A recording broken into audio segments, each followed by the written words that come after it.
Ratnesh office में आकर जैसे ही कुर्सी पर बैठा तो बगल में बैठी सहकर्मी रंजना का उदास चेहरा देखकर पूछ बैठा कि क्या हुआ, आज फिर कुछ हुआ क्या।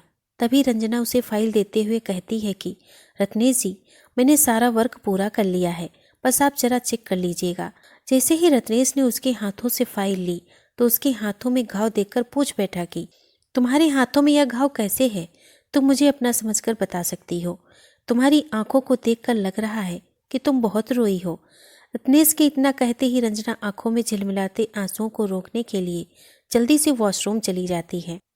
थोड़ी देर बाद जब वापस आती है तो रत्नेश उससे कुछ नहीं पूछता है। लंच टाइम में रत्नेश उससे कैंटीन चलने की पेशकश करता है तो रंजना उसकी बात को मान लेती है। कैंटीन में खाना खाते हुए रत्नेश फिर से पूछता है तो रंजना बताती है उसके पति प्रमोद ने आज फिर उस पर हाथ उठाया।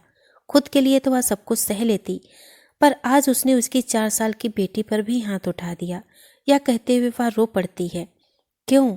उस बच्ची पर हाथ क्यों उठाया? रत्नेश ने पूछा। कल रात वह नशे में था। जब मैं ऑफिस से घर गई तो बच्ची भूखी थी, घर में दूध भी नहीं था। बच्ची भूख के कारण बार बार रोए जा रही थी।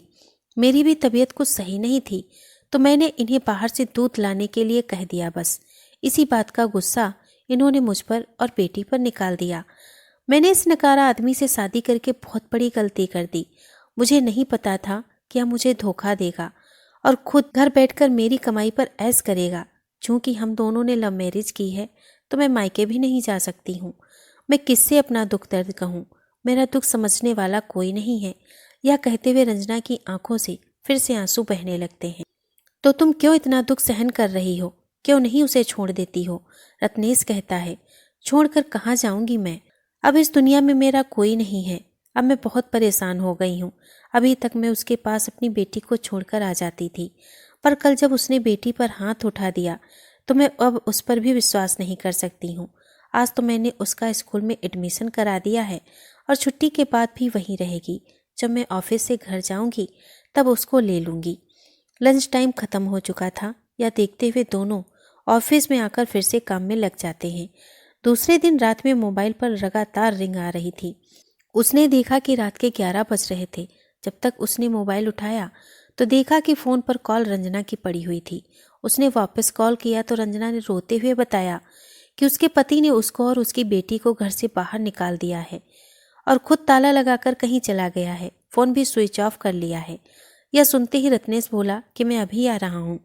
दरवाजे पर रत्नेश के साथ एक महिला और उसकी बच्ची को देखकर रत्नेश की माँ निर्मला जी पूछती हैं कि यह कौन है और इतनी रात में तू इसे घर में क्यों लाया है? माँ, मुझे पहले अंदर तो आने दो, फिर पूरी बात बताऊंगा। यह कहते हुए रंजना को अंदर ले आता है और फिर निर्मला जी को पूरी बात बताता है। तो निर्मला जी कहती हैं, बेटा, हम लोग इसे कैसे रख सकते हैं? लोग क्या कहेंगे? यह ठीक नहीं है। तुम इसके रहने की व्यवस्था कहीं और कर दो। माँ, आज जो उसके साथ हो रहा है वही तो पापा ने हम लोगों के साथ भी किया। तब आपने पापा का घर हमेशा हमेशा के लिए छोड़कर कितने मुश्किल हालातों का सामना कर मुझे पाल पोस कर बड़ा किया। आपसे ज्यादा इसका दर्द कौन समझेगा? रत्नेश बोला। पर बेटा, हम इसे भला कितने दिनों तक रख सकते हैं ऐसे? निर्मला जी बोली। तो फिर ठीक है, मैं इससे शादी करने के लिए तैयार हूँ। तब तो यह यहाँ रह सकती है ना? माँ, क्या मेरे इस फैसले में आपकी रजामंदी है?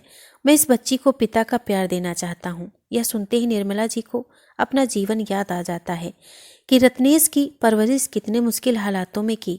आज उसी परिस्थिति में यह खड़ी है। अगर उसका बेटा इसे जीवन साथी बनाना चाहता है तो मुझे भी इसका साथ देना चाहिए। यह तो नेक काम है। यह सोचते हुए निर्मला जब रंजना का हाथ लेकर रत्नेश के हाथ में देती हैं और रंजना के सर पर हाथ रखते हुए कहती हैं, हाँ, मुझे मंजूर है तुम्हारा यह फैसला, पर सबसे पहले थाने में इस आदमी के खिलाफ शिकायत दर्ज करानी पड़ेगी। यह कहते हुए वह रंजना का हाथ पकड़कर थाने की ओर चल पड़ता है। दोस्तों, अगर आपको ये कहानी पसंद आई हो तो प्लीज़ इसे लाइक और शेयर करें। अगर आप हमारे चैनल पर नए हैं तो प्लीज़ इसे सब्सक्राइब करें। धन्यवाद।